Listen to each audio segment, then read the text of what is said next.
খানে জড়িয়ে রাখো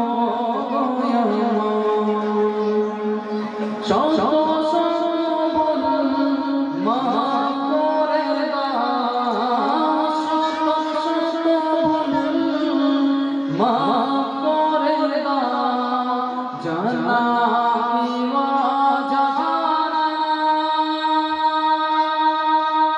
আমি তোমারই গোলাম গো, অন্য কারো না। আমি তোমারই গোলাম গো, অন্য কারো না।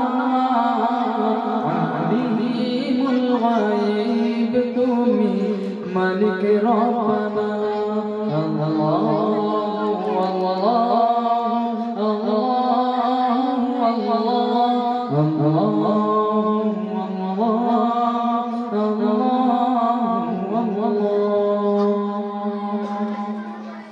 মাশাআল্লাহ। এরপরে আমি আমাদের এই আকর্ষণীয় প্রোগ্রামের তৃতীয় পর্বকে আরম্ভ করতে চলেছি। শুভারম্ভে সেই ঐশী বাণী কালামুল্লাহ শরীফের সুমধুর তেলাওয়াতের মাধ্যমে আমাদের এই আকর্ষণীয় অনুষ্ঠানের তৃতীয় পর্ব